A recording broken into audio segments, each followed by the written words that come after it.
আসসালামু আলাইকুম দর্শক, স্বাগত জানাচ্ছি রয়্যাল বাংলা টিভির সংবাদে। এখন দেখবেন নারায়ণগঞ্জের সংবাদ।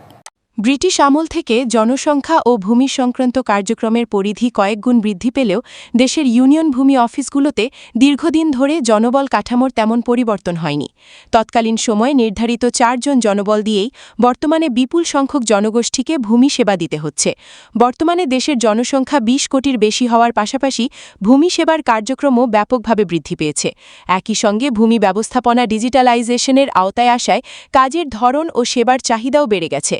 ফলে সীমিত জনবল দিয়ে দ্রুত ও মানসম্মত সেবা প্রদান করতে সংশ্লিষ্ট কর্মকর্তাদের নানা ধরনের চাপের মুখে পড়তে হচ্ছে। নারায়ণগঞ্জ সদর ইউনিয়ন ভূমি সহকারী কর্মকর্তা নজরুল ইসলাম গণমাধ্যম কর্মীদের বলেন, ব্রিটিশ আমলে ইউনিয়ন ভূমি অফিসে যে 4 জন জনবল নির্ধারণ করা হয়েছিল, বর্তমান সময়েও অনেক ক্ষেত্রে সেই কাঠামোই রয়েছে, অথচ জনসংখ্যা ও সেবাগ্রহীতার সংখ্যা বহুগুণ বেড়েছে। তিনি বলেন, বর্তমান 4 জন জনবলের সঙ্গে আরও 4 জন জনবল যুক্ত করা হলে কাজের গতি আরও বাড়বে এবং ডিজিটাল ভূমি সেবার মাধ্যমে সেবাগ্রহীতাদের কম সময় কাঙ্ক্ষিত সেবা দেওয়া সম্ভব হবে। এতে মোট 8 জনের সমন্বয়ে ইউনিয়ন ভূমি অফিসের কার্যক্রম পরিচালনা করা গেলে জনগণকে আরও কার্যকর ও দ্রুত সেবা প্রদান করা সম্ভব হবে বলে তিনি মনে করেন। সংশ্লিষ্টদের মতে, সময়ের সঙ্গে সামঞ্জস্য রেখে ইউনিয়ন ভূমি অফিসের জনবল কাঠামো পুনর্বিন্যাস করা হলে একদিকে যেমন কর্মকর্তাদের কর্মচাপ কমবে, অন্যদিকে সেবাগ্রহীতারাও কম সময়ে ভূমি সেবা পাওয়ার সুযোগ পাবেন। আমাদের জনসংখ্যা এবং কাজের ভলিউম এত মাত্রায় বেড়েছে যে কাজের ধরনও বেড়েছে, অনলাইন সিস্টেম হয়েছে।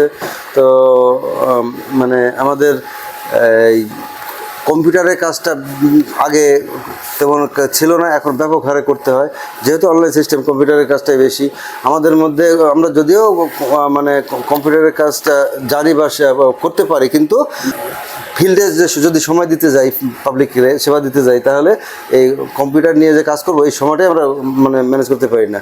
তো এই বিষয়ে অতি সম্প্রতি আমাদের যে নারায়ণগঞ্জের অতিথি জেলা প্রশাসক রাজস্ব মহোদয় আমাদের কাছে অর্গানোগ্রামের একটা চেয়েছেন, তালিকা চেয়েছেন। তো সেখানে আমরা দেয়নি, এখনও দেবো। সেখানে সুপারিশ করবো যেন আমাদের যে অর্গানোগ্রামের যে 4 জন আছে, ভূমি সহকারী, উপসহকারী এবং অফিস সহায়ক 2 জন, এর বাইরেও একজন কম্পিউটার অপারেটর, একজন প্রসেস সার্ভার, একজন নাইট গার্ড এবং একজন ঝাড়ুদার বা ক্লিনার, এদেরকে সম্পৃক্ত করার জন্য অনুরোধ করবো আর কি। এবং এটা অবশ্যই দরকার সঠিক সেবা দিতে গেলে। প্রতিটা অফিসে এখন 4 জন আছে, অর্গানোগ্রামে 4 জন আছে।